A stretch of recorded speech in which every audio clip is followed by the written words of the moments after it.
I'm just ready for shows and concerts to come back. Yep. And like, Yeah. kind of like what you were saying. I don't know if it's in this episode, but yeah, we haven't really talked about that we do play in a band together.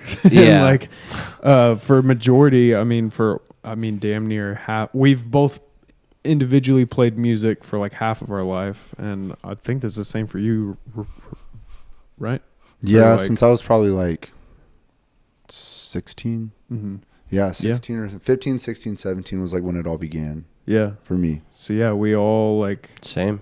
we've all been out of that fix of that's our shit. Like that's our thing that we do. Like we enjoy going to shows. We enjoy mingling with that crowd and like traveling the chances that we can. And it's been just for every other artist. It's been tough. Yeah.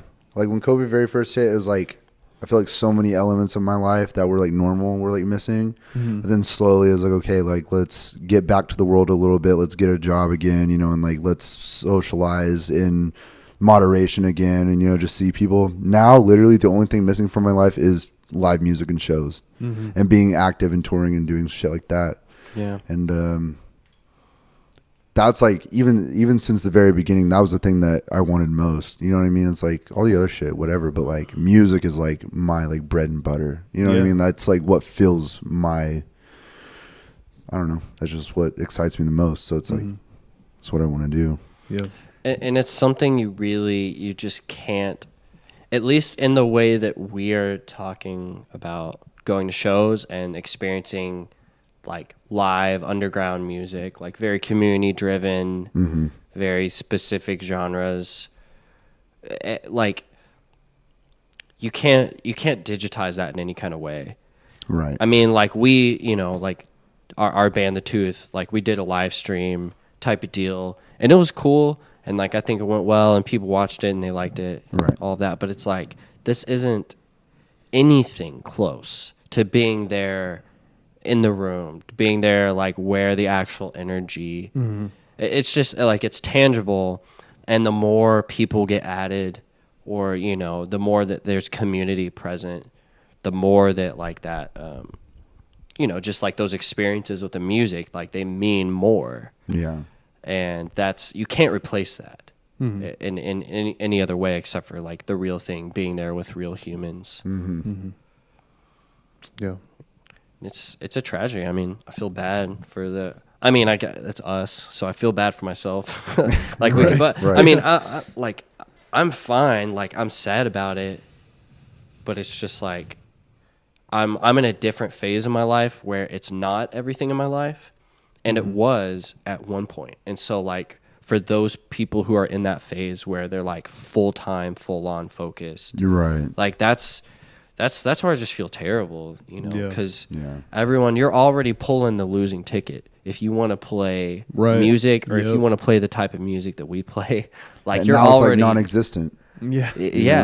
You're already signing up for, bottom bunk of just like life. Yeah. It's an uphill grind, like from without COVID. Like, yeah. It was already hard. Yeah. Now it's like, what the fuck is anybody going to do? Yeah. Yeah. Yeah, I mean, do you want to talk a little bit about Sledge's new EP?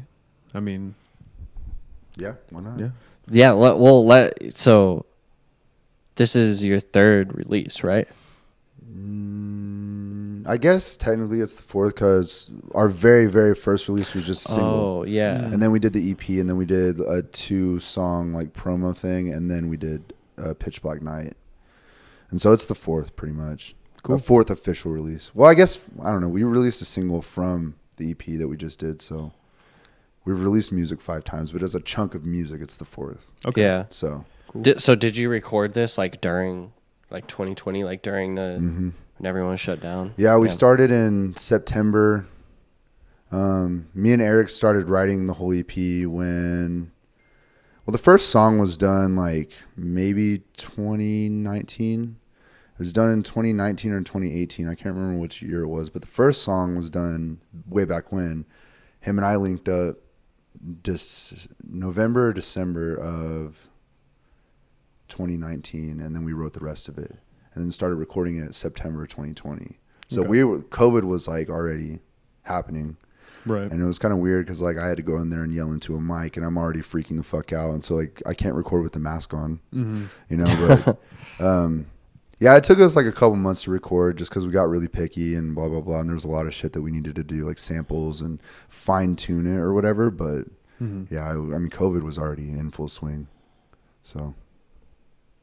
Nice. I listened to it today. I re-listened to it actually while I was working out, which was perfect. Yeah, that's sick. Super sick.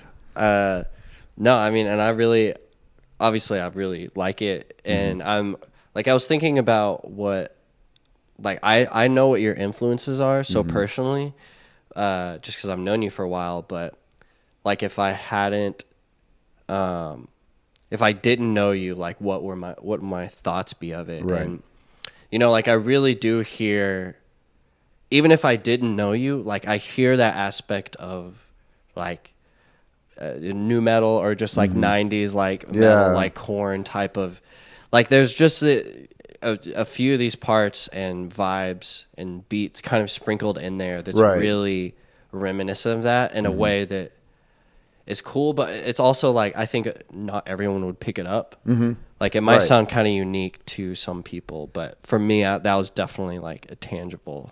I think what a lot of that comes from too is because like that's like what it was like growing up was like all like the alternative and like metal stuff like 90s 2000s, and so at its deepest level it's just like so etched into my brain, and so like I feel like there's a lot of kids who like are just now discovering those bands and they'll pick up on like the really obvious stuff, whereas like I've been doing this kind of music for my whole life, or like been like a member of that audience forever, so it's kind of like I feel like I have a sharper ear toward that kind of stuff, so I'm not gonna do shit that's so blatantly like a ripoff, but there's stuff that I'm like subconsciously like influenced by, or that comes out subconsciously. You know what I mean? And it's a little bit more subtle than like, you know, just it being like a blatant ripoff of shit.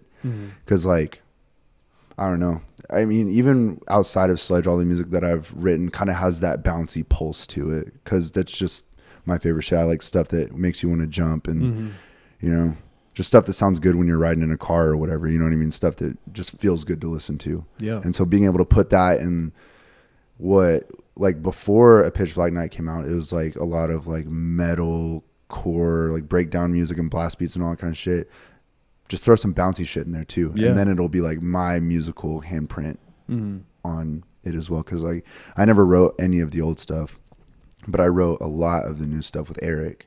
And so it's like, okay, because well, like back then it was like I tried to get him to like let me write with him, and he was a little bit more like, this is my role and you know you have your role or whatever. But then this second time around when we got back together, it's like, okay, I have ideas, trust me with them. And then this was just the product of it. It's like all his shit, which you can tell what he writes, and then you know like you saying like you can kind of pick up on where like I peek in, you know. And I can definitely tell after learning, because I played bass on our last tour with you all. I played bass for Sledge on that tour, like, and I learned all the songs with Eric. So like I really have an ear for what parts Eric wrote, or what I can tell.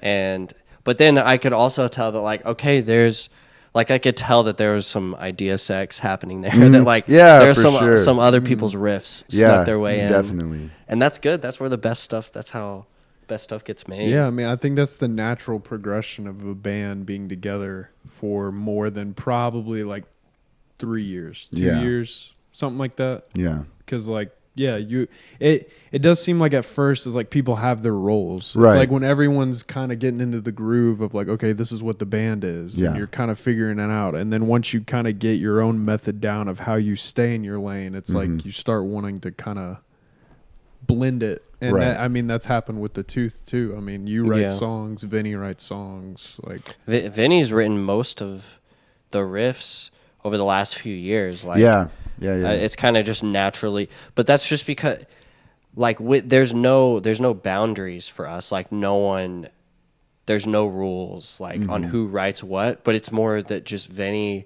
he has like a lot of energy and ideation. That he is really good at tracking and recording and iterating on.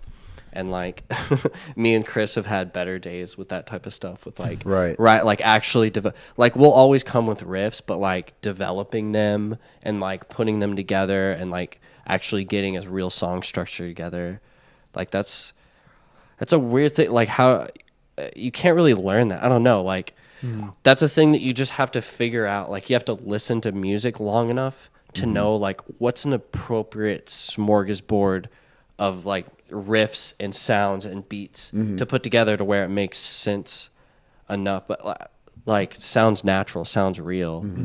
And that whole process, like it's so dynamic with every band. Yeah, I think the cool thing about that too, and like I know that both of our bands can relate, because you say like Vinny writes some of y'all's stuff. He's coming to you with riffs that a drummer would write. So he's like coming with that perspective. And, you know, like if you were to write riffs for The Tooth, or I were to write riffs for Sledge or whatever, it's like, okay, like, you know, Eric has all these ideas over here, but this is what would feel good to me singing over. So here's a riff that I wrote, you know, like, and finding a way to be cohesive with all of it is the hard part. I feel like for me personally, to make it all blend and to make it all make sense to where it's not like, okay, this is like so black and white between one part and the next, or one writing style to the next. Is, you know, you want it to kind of blend really well together, and that's the tricky part. But it's cool like hearing other people's ideas as far as like, okay, this is how Vinny would write as a drummer, this is how he plays guitar. And Eric's always said the same thing to me too, like he's like, you don't play riffs like you're a guitar player. You know, you play them as like somebody who has an idea on the guitar. But it wasn't like, I'm not like a riffer. You know what I mean? Like, I can't play riffs, but I just have ideas, and that's how they come out. And then, you know, he goes in and makes it what he's going to make it or whatever. But it's always unique ideas as like somebody who's like not, you know, a guitar player or a bass player writing bass player or guitar player parts, you know, like. And I mean, I would argue that's what kind of pushes people outside of the box that is heavy music. Like, and that's kind of what gets people in my opinion, that's what gets people on that, I don't know. Yeah. Pushes them outside of the box that we are in playing heavy music. Yeah, for sure. Cause it is so unique and it's not heard before. And like usually people who are writing riffs, I mean, they have such they have big influences that kind of paved the way for metal music. Right. So it's like easy to kind of like play exactly like them, which is, there's nothing wrong with that, because like shredders do be shredding. Right. It's great to listen to, but it's always also cool to hear just something fresh, something new, something that, I mean, that's what catches the most ears, in my opinion. Right. But and like on that too, I feel like, and this definitely happens a lot with metal, that people like learn their instruments by only learning other people's songs. Like they'll be if like your average, I don't know this, but I almost feel like the average person that's into metal is someone who just wants to play other people's songs, and it's not like they're really inspired by the music itself and want to like create and iterate on that or combine. Not that there's anything wrong with that, but it's like there's just like that classic, you know, you go in a Guitar Center and there's just that 12-year-old kid who can just shred. Yeah, right. Like, fucking Metallica and Guns N' Roses all day. Yeah, but it's like, could you write something of your own? Yeah. Yeah, like, right. Could you do that? Like, I don't know. Yeah. That's just coming from the perspective of like performers and musicians, you know, ww create shit, you know, so yeah, like you said, there's nothing wrong with that, but we're just elitists in our own way. Yeah, no, we're better than everybody. For sure. We're way fucking better than everybody. We've talked about this before, like last summer, a lot about like your lyrics and everything, but would you consider it kind of a concept piece? Like it's meant to invoke like a feeling or like a scenario? Yeah, loosely. I mean, because like it's called I had so many different ideas, and I kind of don't even after it's done, I don't really know how well I did like putting all my ideas together, because the songs went through so many phases of like being written and then being rewritten as something completely different or whatever, lyrically at least. But by the time it was done, I mean, I knew that I wanted to call it a pitch black night without headlights. And it's like, okay, like, how about I write all the songs about things that I would think about on nights that I would drive without headlights. Cause that's a real story. Like everything in the EP is pretty much like spot on to like shit that I've actually been through. And so, from song to song, it's just like, okay, like eyes take the shape of stars in my sky. That's about like paranoia, you know what I mean? And that taking over the whole worldview, you know, instead of like looking up at the night sky and seeing stars and it being beautiful, you just see eyes and you feel it all the time. And then detonate is kind of like has a dual meaning, but it's just a really pissed off song. And then you can hear the horns start to blow. That's about somebody that is close to my life. They have like a pretty existential, like I guess religious fear of like the second coming of Christ. And so I kind of wrote about their fear and how it's sort of influenced me or how I can relate to that fear. And yeah, that's pretty much because like I don't know, I just wanted to make the EP about like conversations that I would have with myself, because like I'm in my head all the fucking time. And so when I was going through a lot of these things that I was going through in the songs, you know, just kind of like summing it up into one scenario, like a pitch black night with the headlights. These are all the things that I'm thinking about, talking about, feeling. And so is it a concept? Loosely, I guess, you know, it's not really tight and put together, but it's just, they all take place in like the same moment, you know, I guess. Yeah.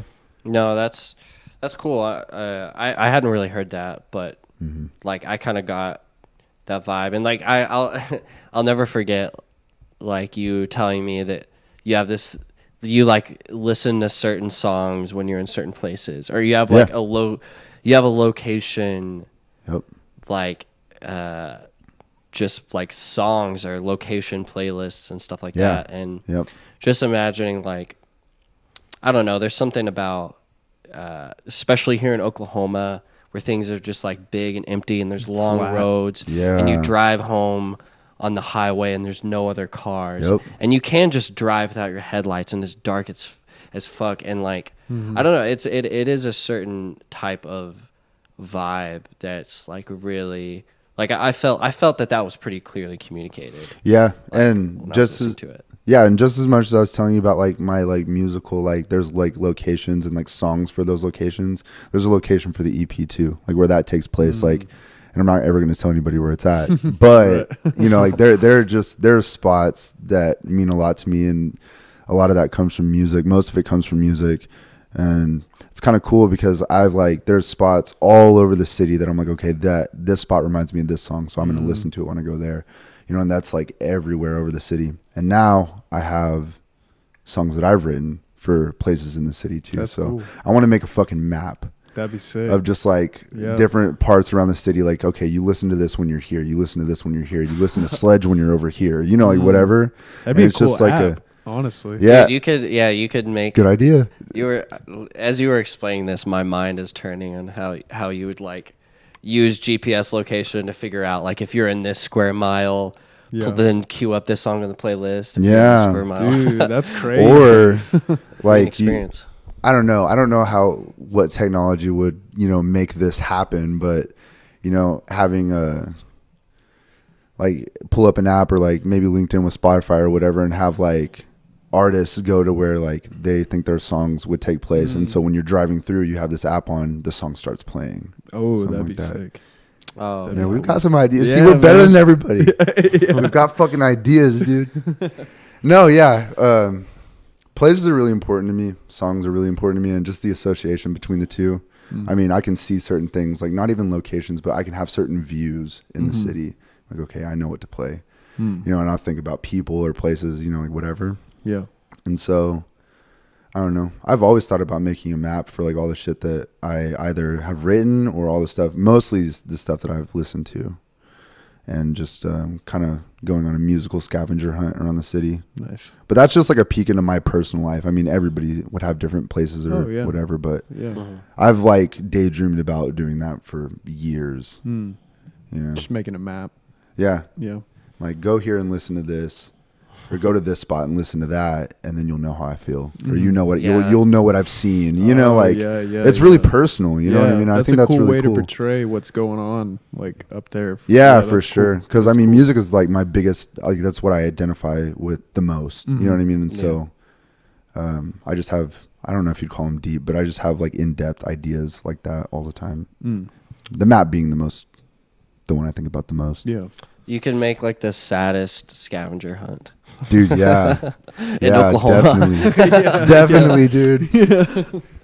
Dude, I kind of wonder, like, reading just like other vocalists' lyrics from Oklahoma, and also hearing some people comment on them. Yeah. Of them being pretty sad. And it's like, it's kind of interesting to really, I don't know, the older I'm getting, the more I'm just realizing how fucked this place is, or it can be, but it can also be like a great place for good memories, but like overall it is kind of like it's a sad place. It really is. It's such a sad, like, fucked up politically, like fucked up, like historically for sure. I mean, and I didn't really realize that until I think it was like Scott had said something to Skylar about his lyrics or something in Omen. Like he was like saying, man, they're really like sad or like really pissed off. And that's what kind of jogged that. And then like reading mine, reading yours, and like other people that we know, like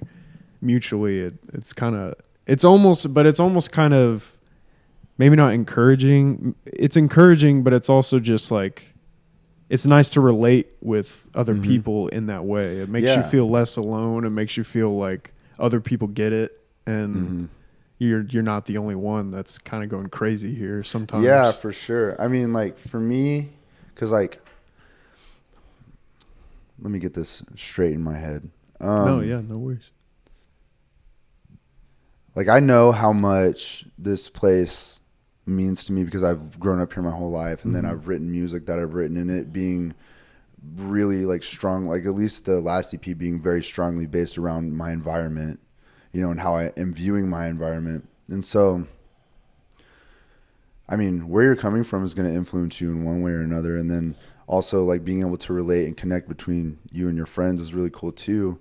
But I'd often have like thoughts of like, okay, I know I see the world the way that I do because I'm from here, and then like looking at your lyrics, you know, whatever. And I'm like, okay, he probably is seeing things the same way that I'm seeing. We're talking to even Chris about the things that he feels in being here, you know, like, cause him and I will go on long ass conversations about whatever. And it's like, what is this place doing to us? You know what I mean? Like, I don't know, something's going on here. Like, I don't know. Like, and I felt that way. You know what I mean? It's a good place, because it's slow and the people are polite, and you know, like there's a lot of gems here, but at the same time it feels pretty desolate. You know what I mean? And you have to really look for those gems. Yeah, like, you really have to look. And a lot of those gems like vary from person to person, because it's like not like we have a beach or mountains or things to fucking do. So it's like what makes me happy, you know, is very personal to me, and then, you know, that's going to vary from person to person. So it's kind of like we're all just sitting here like depressed and bored, and it's because we have our hiding spots. But you know, Oklahoma has like all the miniature versions of everything cool in the world. Like we've got a mini mountain, we've got lakes that have sand, we've got like the only thing that will get close to mesas and rocky terrain, but it's like 5 hours away. Way the fuck away. We've got forests, but those are like 4 hours away, like deep forest, you know, like by Arkansas and shit. It's so, it's weird. Like if you're in a major city at all, like it's pretty mundane, you know? And see, it's interesting. Like another vibe is like a spooky. You're either in the city and it's just like sad, everything's smaller than it is in other cities, and there's just less people, less stuff, and just less of everything. And but then like as you go out, it's just like the cornfield almost vibes, or just flat nothingness. And like I remember just as a kid and a young person in general living in Oklahoma, like your connection with the land and with the locality, it was all ghost stories and myths. Oh yeah. And like and dark history. Like I remember being told stories when I was like 8 in like homeschool co-op, you know, of like, oh yeah, you know, like someone's great grandma, you know, getting skinned alive or something 150 years ago or 120 years ago. Crazy shit. Yeah, and so that's like those kind of stories. It just mars your perception, and but there's like beauty in it, but it's also it's lonely and it's like kind of scary and yeah, I don't know. Like when I think about like you're talking about like the gyms, like the places that I don't know make you feel something. Like if you come to Oklahoma, you got to come and we'll go to a big ass empty field. That's what we're gonna like. Yeah, like right. Someone's like, "Oh, come to Colorado. We'll climb the mountains." Like, come to Oklahoma. We're gonna take you to a big ass empty field in the middle of the dark. It's gonna get fucking grimy. Like it's gonna be rugged for sure. Yeah. Yeah, no, I get that for sure. I don't know, but not to shit on this place or whatever, but it just does have that feeling, you know. And I feel like in a lot of ways that can influence, especially creative people. Push them and propel them in a certain direction, and I think that is pretty apparent through my writing, your writing, Skylar's fucking I mean, even like people like Ant, you know what I mean, and like whatever, like Chat Pile. Them too. That's why I like them, is because I can get that feeling. I don't even know if they're all originally from here, but right. Well, see, the thing is like I've never even heard about that band until a year ago, and I wasn't even home. I was in Kentucky, and somebody not from Oklahoma was like, "Hey, you know this band Chat Paul?" I was like, "I don't know," you know, whatever. And they played them, and I was like, "Dude, this is raw as fuck." And they were like, "Oh yeah, they're from your city," and I was like, "Oh, I understand them even more now." Yeah. You know what I mean? It's like I get them way more. You know, like I don't know. So, but them like they're like grimy. Like they're gross sounding, and it's so good. It's so fucking good. Agreed. It's like I'm not big on like any of like that, like as far as the local scene goes, anybody who plays music like that, I don't really know the list of bands, but just knowing who they are and listening to them every once in a while, it's unique, and it's, I don't know, it's got its own feeling. It's good as fuck, and I'm a fan. For sure. Same. Chat Pile's awesome. Something. This is kind of just like around this and around the type of music that we're into. You know, I didn't question this much until recently, to the last few years, but it's just like, what is it about? Obviously, like playing the type of music we do and being into, you know, any kind of music that's specifically abrasive or specifically dark or evokes emotions that are on the darker side of things, like that. Everyone listens to a little bit of stuff like that, but if you're people like us, you're like 90% in. Yeah, you're immersed. Almost all of the time. And then when you write the music, when you create the music, you become even more immersed to do that. And so it's like you're basically, it's like, you're an artist, but you're an artist that's specifically attracted to things that are dark. And those are the things that you want to embody and communicate to the world. And I don't know, I've just been thinking about that for like myself. And it's like, I don't know if I see myself that way. Like that doesn't sound like a descriptor for myself, but it's like as far back as I can remember, like I've had a tinge for violence and for like chaos, and then even though I'm afraid of it and I've had fear of pain and fear of all of those things, that actually like is the kind of fear that, you know, you can become addicted to, or is the kind of energy and negativity that you can become addicted to. And I don't know, I was just wondering like what you think about that. Like, why don't we play music that makes us happy? You know, like someone might ask that innocent question. It's like, I don't know. Like, I don't really know why not, but it wouldn't make me happy. I just think there's like such a massive amount of energy. I mean, there's such a massive amount of energy in the music that we play too, and so it's easy to have that and get the catharsis. You know what I mean? And then when it comes to, you know, and you can get the catharsis from going to shows and, you know, whatever, but then as people who create it and play it, it's just like, And for me personally, it's like, I'm not going to be one of those dudes who's like, I'm a negative person and whatever, but I do have that part, you know what I mean? You know, I'm happy, I'm excited, I'm aroused, I'm fucking pissed, I'm, you know, like anxious, whatever. And so, and as somebody who has like the anxiety and is so in my head all the time, it's like, okay, well, like a lot of the stuff that I am fixated on is, you know, the darker side of things. And I can use that in like a stylistic way, or I can use it as like, I can use music as like, okay, like I need to get something out, you know what I mean? And I don't want to be one of those bands who like constantly talks about like just being in so much fucking pain and whatever, because I'm not like that. Like I'm so many other things too.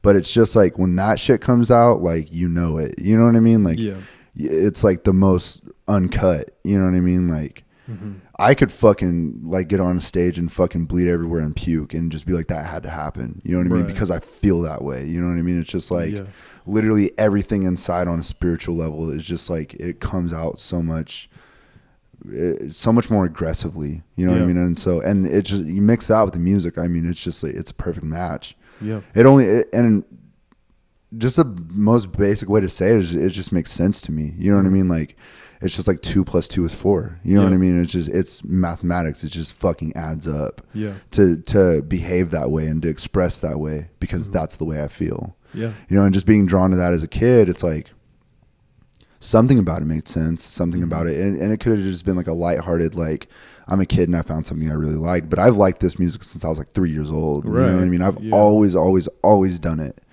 But the older that you get and the more that things pile up, the more it makes sense, the more it adds up to express it that way, because of like, you were influenced to do it. And then also like, and we're playing music that for the most part, I feel like is a lot more aggressive than the stuff we grew up listening to.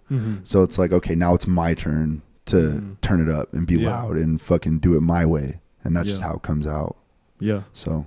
Well, and the honesty is such a noble thing in my opinion, and that's kind of what drew me to this music. And I would always get like almost shit on by like friends' parents, or like even my parents at some point, when they would just make fun of like, sounds like he's getting castrated. Like, why do you listen to that music? And it's like, there's an honesty to it. Like there's an like someone's just literally belting out how they feel. Like, how do you fake that? Yeah, exactly. You know what I mean? And like, it's really hard. It can be done, but it's really hard to fake that shit. Yeah, I mean, and you can tell when it's fake. Yeah, too. Right. That's what I was gonna say. We can. Yeah. It's like, yeah, anybody can get up there and make the noises and play the riffs or whatever, but when you see it for real and you know, like, you know where they're coming from, it's like, yeah, there's no faking that. Like you know what I mean? Or Skylar, even, like, you know that they're fucking mad about something, or you know that they're like uneasy about something, you know what I mean? Or like, and it makes more sense to do it when you're playing extreme music. It's like, it's almost like flip flopped. Like everything I was taught growing up it's now like flip flop. It's like, no, this should be the time that I set aside to get that shit out. Cause I don't want to yell like that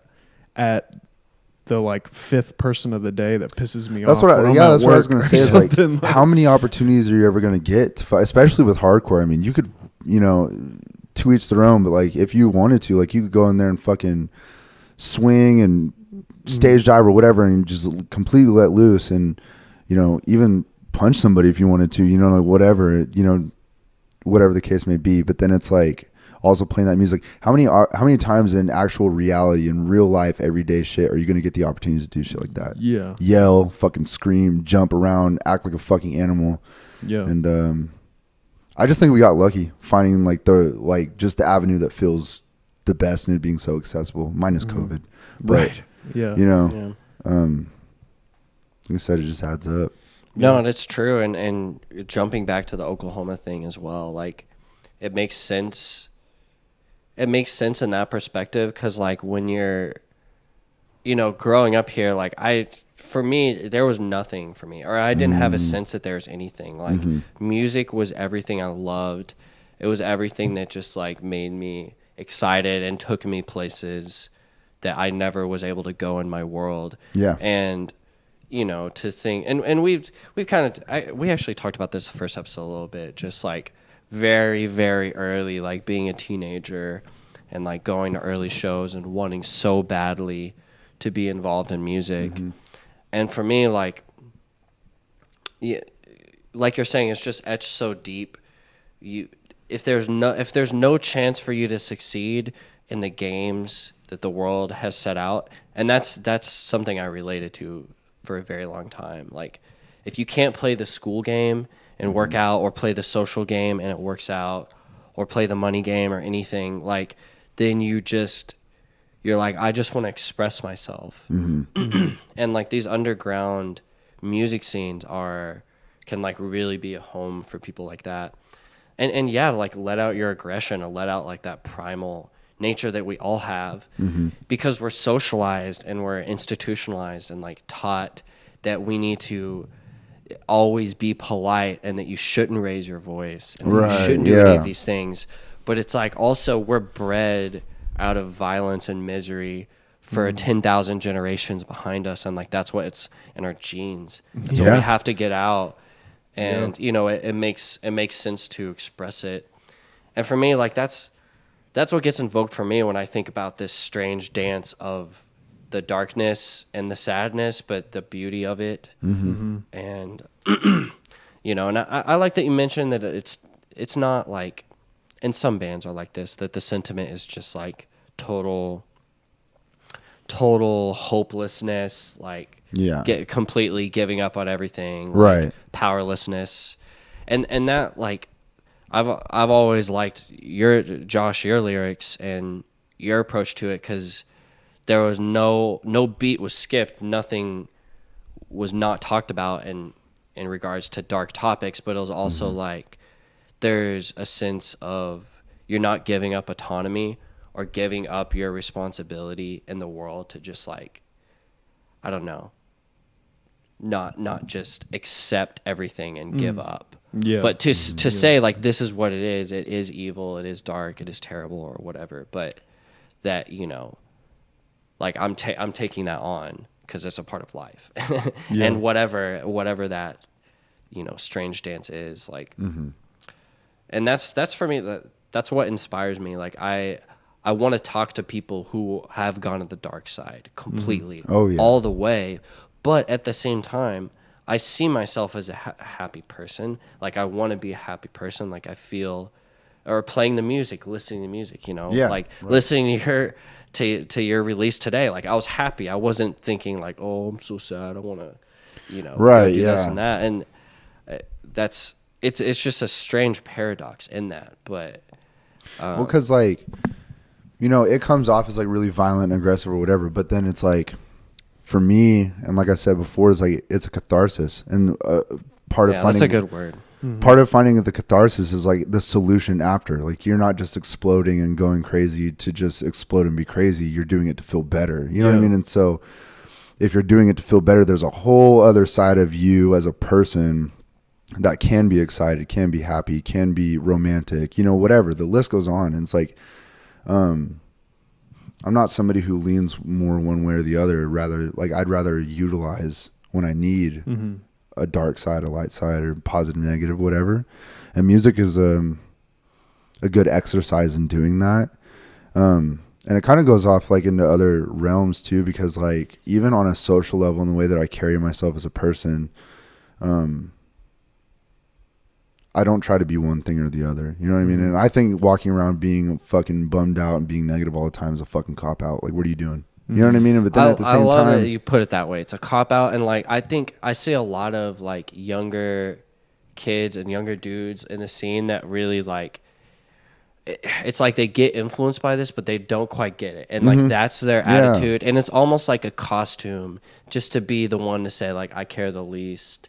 And it's like, no, like, I don't, go ahead. And here I am saying like, I care the fucking most. You know what I mean? Like, in a way, like, I want to fucking figure shit out, or I am interested in like, and I don't know, like, if you know me on any like personal level, I mean, like, you can read my lyrics or whatever, and you know, not everybody's going to see the intimate parts of my life where I'm like broken down in my room, like freaking the fuck out. But on just a normal daily basis, like, you know, on a regular basis, like, I'm just an excited person, you know what I mean? I'm interested in the shit that I'm interested in. I'm opinionated, you know, like, I'm passionate about things, you know what I mean? And so I don't think that expressing, you know, because I mean, who knows, maybe in the future I will write in Sledge about being excited or being aggressive in a positive way or whatever.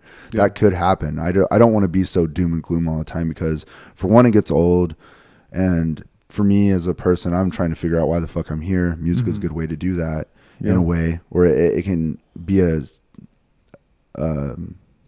stepping stone into figuring out who you are even further. And that's what I'm trying to do. I'm trying to figure out what the fuck I'm doing here. You know what I mean? And that can go from the fucking bottom of hell all the way up to the fucking heavens, like whatever, and everything in between. And so I don't think it's not fair to me also to like say that I'm just like one or the other and constantly be one thing or the other. Like I got to give myself some leeway, and it's okay to be this, it's okay to be that, and it's okay to be everything all at once, you know, whatever. And I don't know, I'm a fucking person. Yeah. You know, I'm a real person. Yeah. I don't know. Yeah, there's way too many fake people. Yeah, fuck yeah, dude. But there is a lot of real people too, though. Yeah, but I mean, yeah, I don't know. And another thing that go ahead. No, go ahead. On you know, being people being fake or whatever. One thing that I've been like thinking about recently a lot as well is like,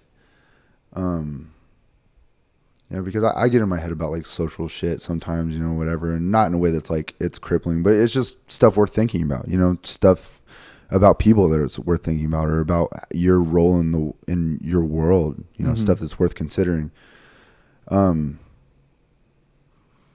Kind of just like being a lot less harsh on people for not having it figured out, you know, and kind of like being in parts of their lives where they might be a little bit more ingenuine than other parts of their lives, you know, and kind of like giving people a break for that, or a break in that. Cause like there's been parts of my life throughout growing up from like 15 up until, you know, the past couple of years where there's definitely been times where I've been ingenuine. So it's like, you got to kind of like slow down and not be so like on the prowl and like, fuck them, you know, fuck fakes or whatever. You're like, give them time to figure it out.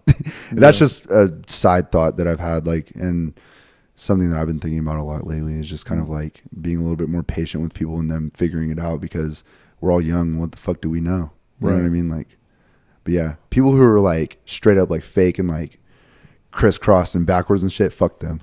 Yeah, or you know what I mean? Like if it's a detriment, you know what I mean? Or they're using it to like basically use people. Yeah, like for gain. And, you know, that's when it's like that shit's not cool. Because there's no denying. That's a common pattern. Yeah, even at our young age, and you know, everybody's trying to figure their shit out. Never fucking, you know, think that there aren't snakes in the grass, because there are, for sure. And it's easy to see the difference between a snake in the grass fake person and like a fake person who's just insecure. Yeah, that's because usually like when you're insecure, you're just like trying not to like make yourself look bad. You're gonna project, like, and but then like if you're just a snake in the grass, like you're saying, and like you can tell they're fake, it's like I don't know, it's pretty obvious, and people think that they can fool people. Because I mean, there's a bite that comes to like people being insecure, you know, and having that rub off on you. You know, it can sting, but then like somebody being snide or conniving or malicious against somebody like that, facetious.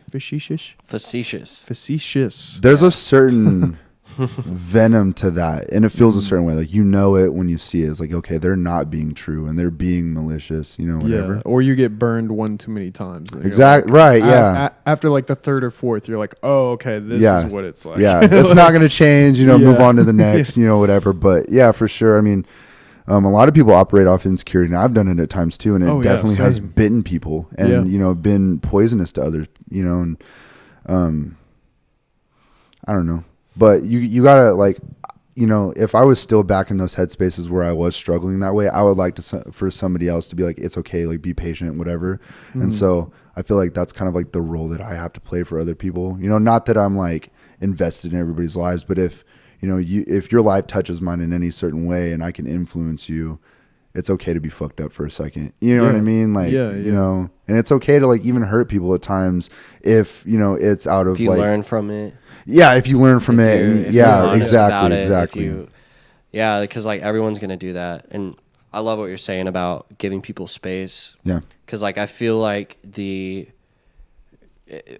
it's so easy to judge people. And like it's the easiest thing to do is judge people, is like look at their behavior and compare yourself in like a superior way to them. Right. And show and look at the aspects of you that are superior to the same aspects of them. And it's always an unfair comparison, but it's like when I'm at my wisest, if I have that initial observation of something that would maybe normally incur judgment, like when I'm at my wisest, I actually notice that thing that I want to judge in them, that it's actually something that is within myself. Yeah. Maybe it's not embodied in its full form, maybe not anymore, or maybe it hasn't yet, but it's like that same aspect, you know, whether it's someone wanting attention or even someone using someone else, like there are aspects of that within me, and I have to realize that like that could be me, and in a sense that almost is me, right?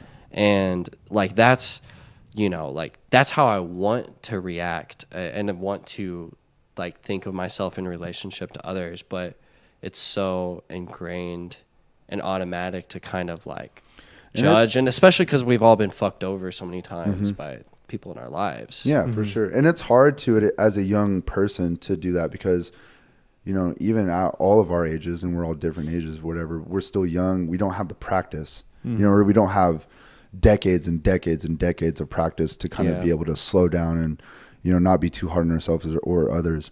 And I also really appreciate the level of accountability and self-awareness to be like, okay, you know, at your best when you have opportunities to judge or kind of, you know, meddle in your shadow a little bit, you know, and you kind of want to point your finger or whatever, you know, kind of turn your finger around and say, okay, what is wrong? Or maybe not what is wrong, but like, what's going on within me that I feel the need to do this to other people, right? Or to look at them a certain way, even if it's in private, you know what I mean? Because even the things that you do in private are still going to, you know, mold you any which way, you know what I mean? And so how are you going to figure out how to hold yourself accountable, be self-aware enough to know when those negative sides come up and you need to rewire yourself? Yeah.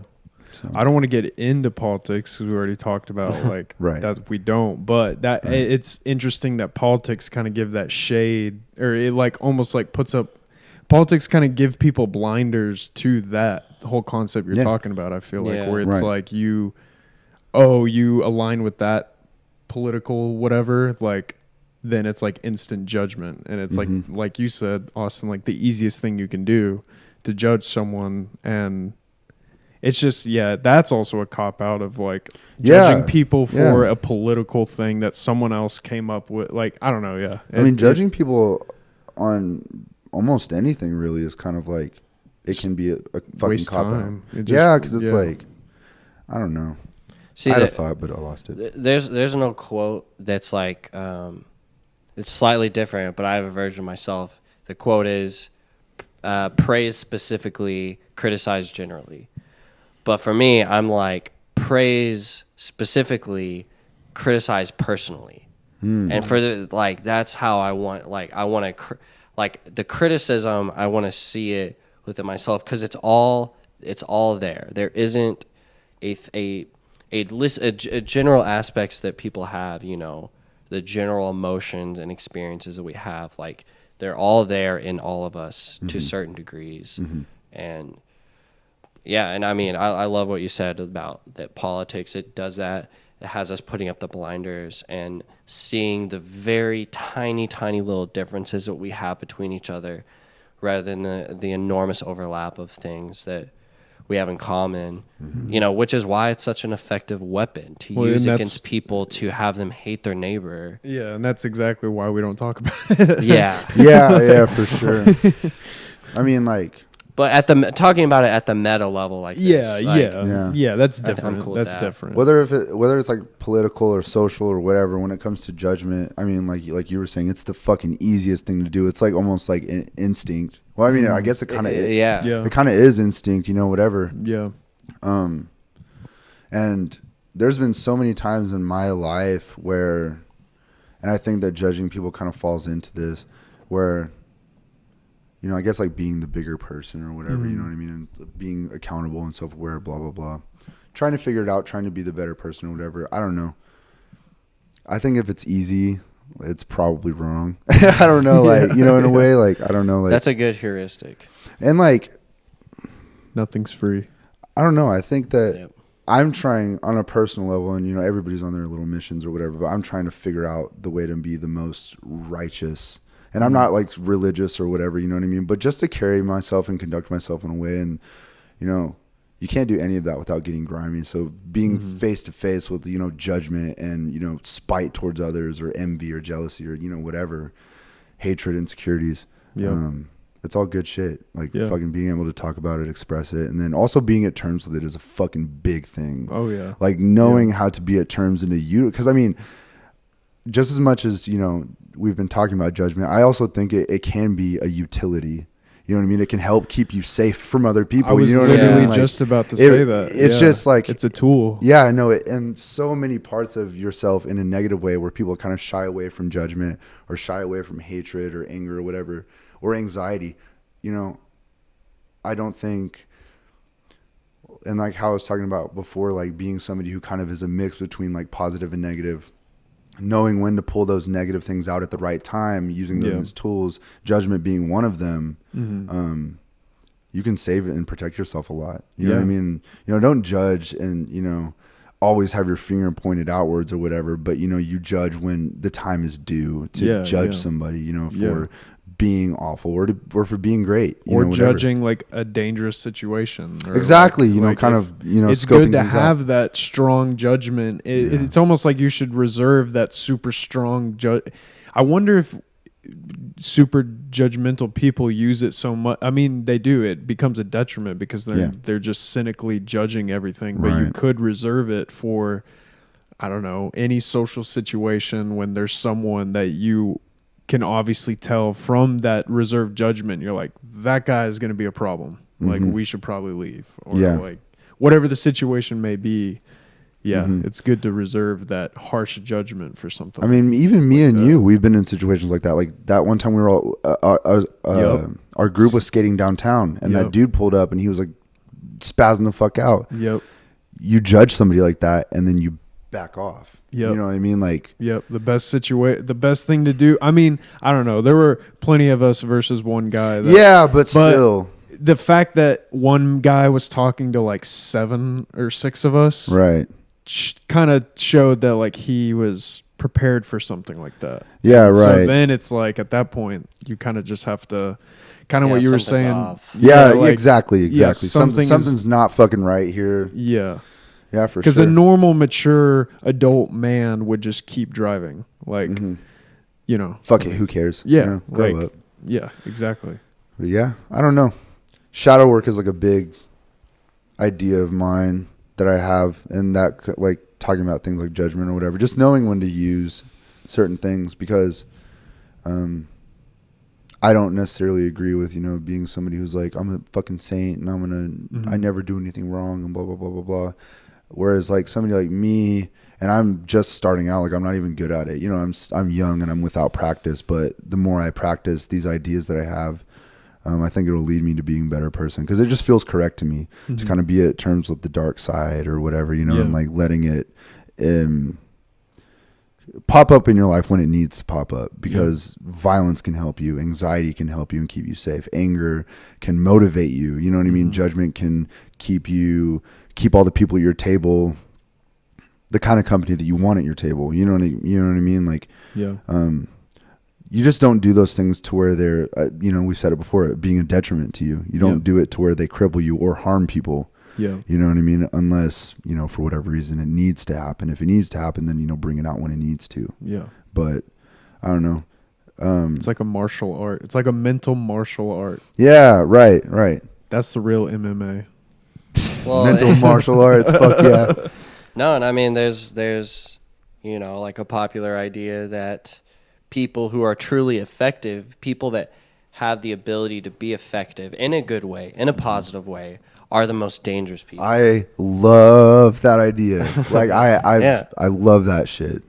No, you're right there with it, and it's like that's so there's radical truth with that, and part of that truth is the understanding that the worst that you are capable of, and you know the evil that is within you, it's possible that it could come out, but then taking responsibility for that and realizing to take responsibility for that is to have a strength that is greater than that evil. Yeah, one of the best ways to like kind of like sum all that up is like, and it's like the most elementary like concept, but it's like I would much rather, the most effective fighter is somebody who has practiced. You know what I mean? Like when they pack their punch, it's gonna it's going to be the most effective. Whereas somebody who just kind of like throws it out there all the time and doesn't practice and doesn't do anything is really sloppy with themselves. Like they're not going to do fucking anything. That's like the Bruce Lee quote. I fear the man who's done one kick 10,000 times than 10,000 kicks. Yeah. And just equate that to what we're talking about now, like practicing your inner shadow or evil or whatever. And I think that the evil is important. You know what I mean? It's super important. Yeah. I would hate to get punched by an arm that has the time and discipline backed behind it. Like you're feeling the force you're feeling when you're getting hit by something. Like you're feeling the discipline of that human being just smack your undisciplined ass. Right the compounding of years of just pounding bags. And then mentally thinking of what they're pounding on those bags. Like you're feeling all of that if you have the like the shitty look of getting hit right in the face by it. And then on the social level of all of that, I mean, the way that you interact with others, you know what I mean? Like you can be an effective person in your group or your band or, you know, your workplace or whatever. Like if you're somebody who practices themselves, whatever, and this doesn't have to be as deep as like shadow work or nothing like that, but just be somebody who's practiced. And like as a young person, like I said before, it's kind of hard to have that practice, but I mean, we're just starting out. Yeah. And I think the earlier we realize this, you know, 30 and 40 and 50 will be pretty good, you know, because we know how to conduct ourselves and treat other people. And so that's been a big thought of mine lately. As like the past like 3 or 4 years. Yeah. That's good to think about it. Yeah. No, I love that we're talking about basically self-improvement. Yeah, no, it's fucking big. Well, I mean, this is like a topic, and I hate even that name, like self-improvement. Yeah, like I hate that, but for me, I think of it as like just self-responsibility. Yeah. But that's been such an important force in my life of just like taking responsibility, especially over the last 3 to 4 years, and has been immensely positive, but is also it's reconciled. Like you're talking about shadow work, and we're talking about the dark side of things. It's reconciled those dark parts of myself, you know, that I thought were proof of me being doomed or destined for a certain misery forever, and it's reconciled that with the fact that I'm a human being and I want to be happy. Yeah, and that's a good thing to admit, because I used to not be able to admit that I wanted to be happy. But like, no, I want to be happy, and also I'm taking full responsibility for that want. I'm not going to blame the world and be nihilistic towards the world because my situation isn't perfect. And and so that's been like such an important driver for me. But I kind of wanted to ask, like, because you mentioned this word earlier, righteousness, like what does that word mean to you? Because for a lot of us that have like grown up with like strong religious influences that maybe we didn't want or or had a negative effect like that, it has some kind of connotation to us, but I don't know, it still holds like a personal place for me, like when I think about it. But as far as right, I mean, I don't know like the word for word textbook definition of it, you know what I mean? But when I think of being somebody who carries themselves with righteousness, or it's just, you know, somebody that you can trust, somebody that, you know, holds themselves accountable for, you know, good and bad, ugly, whatever. And then just being true, you know what I mean, and having themselves in check and having them, I don't know, it's kind of at a loss for words for it, but that's a great list of just 3, you know, like I love the quote, give me a simple idea or grab a simple idea and take it really seriously. And like what you just said is basically like do right or like be trustworthy, take accountability, tell the truth. You know, like if people simply did those 3 things, you know, like all of so many of the problems and the difficult personal interactions that we've had with people, you know, that would have never happened. But just those 3 things those are lifelong journeys themselves. Well, it's just because like everything that like happens to you, or like, you know, times when you have to be the bigger man, or like things that could like be detriments to you, or whatever. Just kind of being somebody who holds themselves above that. You know what I mean? And I admire that because, I mean, just as much as like I am somebody who like thinks about things like shadow work or whatever, and as much as I understand that like those parts have to be implemented into your daily life to survive in the way that I agree with, being a good person is ultimately the fucking goal. You know what I mean? And so being somebody who's above all the bullshit, because it's easy, especially as a young person, to get mixed up in all the shit that doesn't fucking matter. Right. People, fucking experiences, memories, whatever.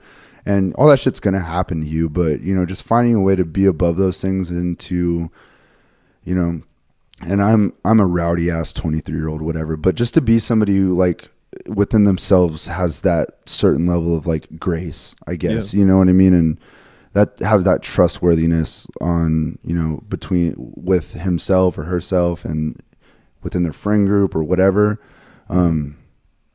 Yeah, I don't know. I just like that about people. And, you know, I see people who in my eyes kind of come off of as like they have that righteousness, and it's not any way that's like, you know, you roll your eyes at it and it's like, oh, whatever, this person just fucking, you know, in over their head. Self-righteous. Yeah, self-righteous. Yeah. But being somebody who's genuinely just a good human being. Yeah. You know what I mean? And is above all of maybe not all of it, but, you know, makes a point to be above all the shit that can hold you back. Yeah. And, you know, that just goes along with just the self-improvement or whatever we're talking about. I've always liked the term righteous anger. Oh, like yeah, and that's a big one. Yeah, like just well, and it comes from like you were saying, Austin. Like we can like, and did you grow up in a religious house too, kind of, or sort of? Well, like going to church and stuff. That was something I heard a lot that caught my attention always. Like, I always loved that concept of righteous anger because I mean, like you both were saying, righteousness is kind of truthful and like. And like you're saying, being above the bullshit. So then combining like being so passionate about that it makes you angry. Yeah. That something is going on and you want, and like you see the change, and that's where the judgment comes in. Like then you're judging the situation. You're like, okay, this is when I need to bring out that anger, that tool. Yeah, exactly. That like I've been reserving because this is what calls for it. Yeah. And kind of to come like full circle back to like the Sledge stuff. We have a song called Detonate, and I can't remember if I mentioned this before, but it kind of has like, to me, it has like a dual meaning. And one of them, you know, obviously Sledge is like a dark band or whatever, so you could see it as like, you know, take the title itself, it's like, oh, Detonate. That could be, you know, destructive and chaotic and evil or whatever, but then like you put it under a different lens and it's like, okay, righteous anger. You know, detonate, you know, be somebody who's on fire. Because, I mean, in that song, I mentioned things like insecurity and being betrayed and, you know, sort of feeling like everything's, I'm sort of like attacked by everything, or everything's like a really violent, really destructive, whatever. Using those things to motivate you to do better things and being on fire that way rather than being on fire suffering and, you know, destructive nature or whatever. And so... even with that, you know, it kind of has that dual meaning of like you could view it as like a really destructive thing, or a thing like, you know, a righteous anger moment where it's like, okay, I'm going to use these negative things that have happened to me to explode that way. And that way is a positive direction, you know, whatever. Cause I don't know. I've done that just as much as I've been a self-destructive person in the past. Also, I've been a person who has succeeded tremendously because I've been so fucking mad. You know what I mean? And it's brought me good things, you know, and using it to motivate you. Yeah. So that's cool too. Righteous anger is amazing. Yeah. Yeah, totally. I mean, I love this whole conversation just because wrapped around like the music. Like we're here talking about your band, talking about our band a little bit, but like wrapped around all of this is obviously like very vulnerable negative emotions for us, because like that's inherently like, I would say almost except for anger, like most negative emotions are very vulnerable, they're very revealing, and like usually we want to hide them, and like to try and lean into them and dance at that paradox. Like it's something, you know, maybe it's something that's a little bit novel in art or in music like that we're doing, but just like that's the dance of life either way, and that to not embrace those things, like that the shadow self or whatever, like to ignore that, to try and push that away or socialize that and just like tame it. You know, I for one, I don't think it works. And for two, no. I think it destroys people. Yeah. I think it destroys creativity. I mean, you know, like we were talking about like the locality in music, and you know, our experience living in Oklahoma City, this strange, boring place. And like, you know, like if you lived 100,000 years ago, you would have a locality and you would look upon the lands and see things, and you would think of the stories that whatever your culture told you, you know, it'd invoke imagery of like the gods and of, you know, creation and the mystical and the spiritual and all that stuff that we think is too cheesy to talk about nowadays. But actually that's still there. That's still a necessary ingredient and component in living a full life. Yeah. And like, this is the experience that we're having, but we don't have any gods or necessarily, or the same God, the same religious culture really to explain the mystery around us. So we're just like listening to metal music and contemplating things existentially. Right. And so it's a strange, it's a strange time. And I think there's a lot of people who kind of relate to this type of vibe, just like digging into the loneliness and the strangeness of being alive, especially when you're like really becoming an adult or like leaving your youth and you're like, that was it. Like, oh yeah. I mean, I've gone through phases of my life where that feeling is devastating. Yeah. You know what I mean? It's just like, and then you realize that only like time is only passing and very fast. You know what I mean? Like whatever. Yeah. It only gets faster the older you get. Yeah. It seems like to me. Oh yeah. Yeah. Same so far.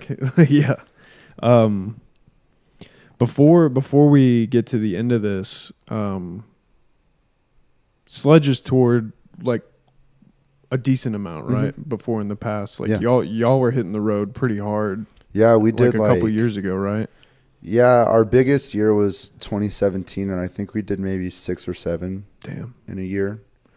And yeah, I wanted to ask, is there any memories like since we all have been in quarantine and haven't been able to go on tour or like anything, are there any memories that you think about, like kind of like they just keep popping up in your head from touring that you miss or anything? I don't mean to put you on the spot, but no, I mean, I've said this to people who, you know, I'll come home and talk to my friends who don't tour or whatever, and I'm just like, it is literally like, now that I've done it, it's like the epicenter of my life. You know what I mean? Like it is like what I want to do, whether it gets me recognition, whatever. I just love being gone, you know? Yeah. So I could literally pick out moments from every single tour that it's like, I'll never forget, you know? And, I mean, first and foremost, just traveling and meeting different people and doing all that kind of stuff. You know, you hear everybody talk about it. It's nice, you know, whatever. But the personal experiences, you know, especially touring with friends, like we've toured with you guys, and then we've toured with Shame, and you know, whatever. And being able to share that while you're away is really important to me. Yeah. But I mean, there's so many things that I could like think about. I mean, even on our tour alone, that, you know, I would fucking like literally be alone, just like dying laughing about. Yeah. You know what I mean? Or like shit, like, you know, cause I know that like, I feel like for the most part, like between our bands, like we're all pretty deep people. So like we could have conversations like this without a microphone in the van. Oh yeah. You know what I mean? And just shit like that is really fucking important to me. Cause it's like, you know, I'm out here doing the things that I love the most with the people that I love the most, with the bands that I love the most. And it sort of feels like, I don't know, existential kind of, you know what I mean? Like you're on the edge of like the future and your life moving forward creatively, musically with your friends. And just being able to share something that powerful with somebody or a group of people is fucking amazing.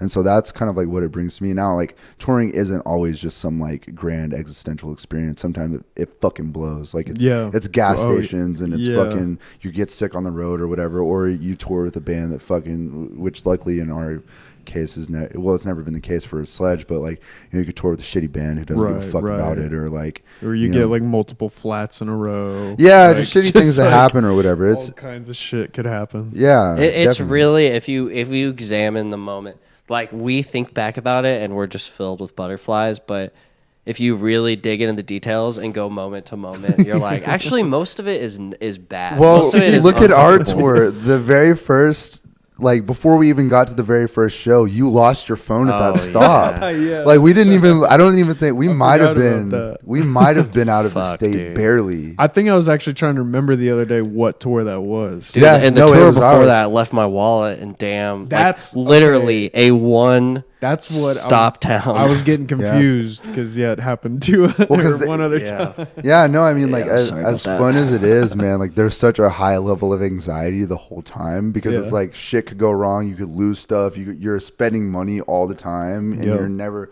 Maybe not all the time, but like. Well, you're moving in something that's burning money too. So yeah, fuck like, yeah. So it's where you sleep is burning money. Are we even gonna make it to the next gas station? You know what I mean? Like, and then like, you know, starting off a tour the way that we did, it was like you lost your phone and. Bad vibe. I mean, Kevin broke his foot. That's what I was about to say. Kevin broke his fucking foot, and you drink your piss, and like, whatever. It's crazy. It's crazy. That wasn't an accident, though. That was a good memory too. Though. It was an accident though, because I had tried to get him on odds. I was like, "What are the odds you drink your piss?" Yeah, okay. No, that was a good memory too. I actually thought about that the other day because I've seen so many of my friends drink piss, and you're like one of the highlights. I just remember it. Like we're in that fucking we're underground and. Trey's house. Dude, that we were in his house. Bank. It was like an old bank, and we were fucking underground, and I was like, "Do it," and you're just like, you know, like whatever. And it was just, I think that was the first time I saw one of my friends drink piss, but it was sick. Yeah, that tour was fucking a blast. It was a lot of fun. I didn't want that one to end. No, fuck no. That one was like close to. Was that one 2 weeks? That was it was like pretty 2.5 weeks. Yeah, it was 16 days maybe. I think it was. It was long, man. But played in a boxing ring. The boxing ring. Dude, I forgot about that. That was so much fun. I actually talked about that with Sledge the other day. Like. When that dude hit me in the back, with that fucking metal chair. Yeah. What a dumb fuck. Yeah, for real. If he ever sees this, dude, fuck you. I remember, for real, honestly. No, but because like afterwards he like apologized, and you were just like, I don't give a fuck. I was like, I don't give a fuck. My shit hurts. Yeah, you know what I mean? For real. Like how are you? Yeah, I don't know. Like literally, do not apologize to me for being a fucking idiot. Go home and think about some shit. You know what I mean? Like. You know, and like there's now like it's just a funny story. 8 people in the room, and he's just like, I'm gonna swing a metal chair to 8 dude. Show. And you like kick the shit out of him or whatever. Yeah. And I was just like, that motherfucker needs to get his ass beat, like whatever, because I was just on fire, dude. I was so pissed. But we played in a fucking boxing ring. Like if I didn't get hit with a metal chair, it might not have felt complete. Right. You know? Yeah. It works that way. Like the one show that I would get hit with the metal chairs, the show that we played in the fucking boxing ring. It's kind of okay, you know. Like, no, that was probably the craziest one. Now I'm thinking about it because we did a lot of shit. Mm-hmm. The beach, fucking that show that we played, and you were playing Opiate Dreams, and you're like, this song is called Chris's Backpack. Like, and you were Chris lost odds and had to wear I got Chris on odds too, where he had to wear his fully packed backpack while we were playing a set. I literally so like when y'all started this song, I was in the bathroom taking a piss, and I literally heard y'all guys like feedback everything, and you're like, this song is called Chris's Orange Backpack. And then like I started laughing because I was like, what the fuck are they doing? And I'm like, I'm pissing, and then I'm walking up to the front, and I almost pissed myself again because I'm laughing so hard. You're like, why is his backpack orange? Like, fucking like, Chris's backpack, why is he wearing it? Like, and nobody knows why I'm laughing, but like the audience, the fucking 3 people that were there, they see me like pissing myself side stage, and they're like laughing at me, laughing at y'all. And I'm like, y'all don't even get it because y'all can't even understand what he's saying, but I know. And it's like, dude, I probably top 10 like hardest laughs I've ever done. It's so fucking good, dude. Great shit.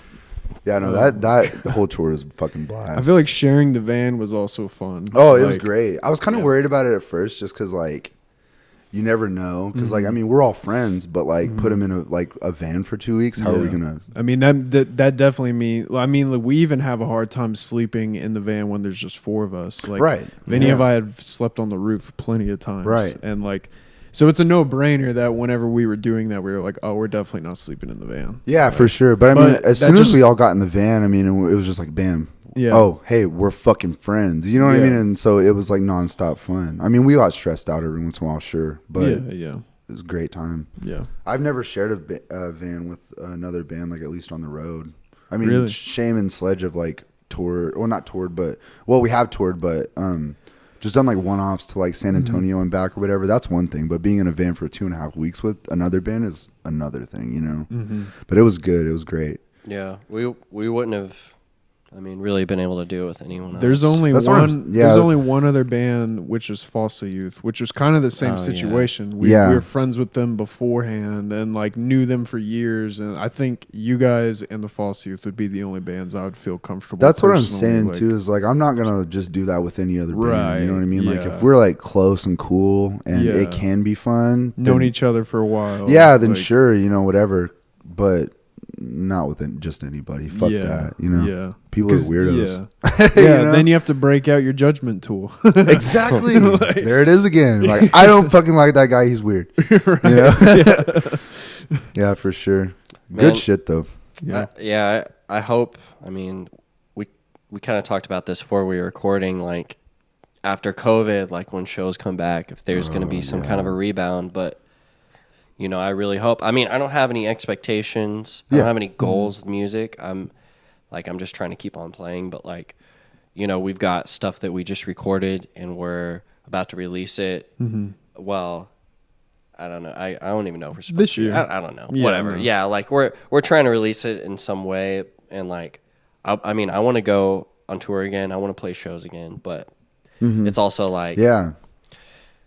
Nothing's a guarantee right now, and you got to just be thankful for what you got. I mean, I can play guitar alone in my house. That's cool. Makes me happy. Right. You know, it's not the full thing. It never will be, but it's like I can still be that person. But God, if we could, you know, have a chance to have another like really stacked show, like even just like before the end of 2021. Yeah, I mean, there's magic to that. You know what I mean? Like even playing in OKC or Tulsa, and just everybody being there. Yeah, and it being a great show, and everybody's in good spirits. You know what I mean? That's heaven on earth for me. Yeah, and so like, and between our two bands, you know, playing shows and you know even one-offs or you know a couple days or a whole tour, like always down. You know what I mean? Like it's like, are we ever gonna? What if we play a show again? How lit? What if we don't? Dude, I don't even know. Like, dude, what if quarantine and COVID, all that shit lets up, and then we get on lockdown again because it rebounds and everything's crazy?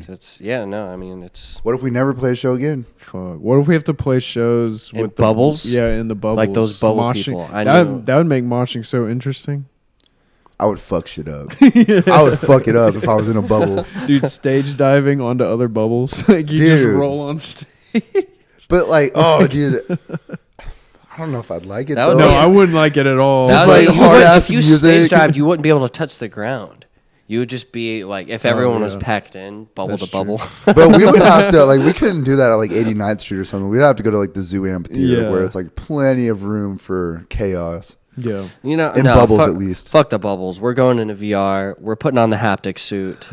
we're gonna do that. Like I'm gonna punch you in the digital jaw. Or fuck all of that. Let's go get COVID, but rock out. Dude, let's not do that. That's a real idea. Yeah, no, dude. I thought about it. It's like, yeah, like playing shows right now is kind of in bad taste. You know, and I see people do it for whatever fucking reason, but it's like, hey man, don't do that. But also having the idea of like, you know, like, hey, like having like your way in is like a negative COVID test or like a vaccination. Yeah. You know, certificate. We might or whatever. Start seeing more of that shit this year. Or like if it starts mutating or whatever the fuck happens, I'm sure that could be a possibility because there's enough people I know now that are like, I got the vaccine. Yeah. And like, I'm like, oh damn, it's becoming more of a reality. Like, yeah, for sure. And I don't know. I mean, I would feel mostly comfortable about like being at a show where it's like, okay, your entry was, you have to come up with a fresh recent, current, negative test. Yeah. You know what I mean? So it's like, okay, we're all cool. You know what I mean? Because I do that on a much smaller scale with my friends. Right. Kind of. It's like, hey, are you guys all healthy? Yeah. All right, cool. Let's kick it. You know what I mean? Like, yeah. See, you do that, I'm just gonna use someone else's pee. That's what I'm gonna do. We'll never know. We'll never know about Gus. We'll never know about him. Yeah. Yeah, man. Well, dude. Nice. Well, that was a full rip, I think. Yeah. Thanks for coming on. Do you want to plug? I mean, Sledge recorded a EP, so I'll let you plug that. Yeah. Like, Pitch Black Night Without Headlights, Spotify, YouTube. Well, maybe not. Yeah, it's on YouTube. Apple Music, Bandcamp, probably all that shit. The Tooth, fucking Omen, all that. It's good. Sick. Thanks for coming on. I love my mom. Thanks everyone for listening. Later.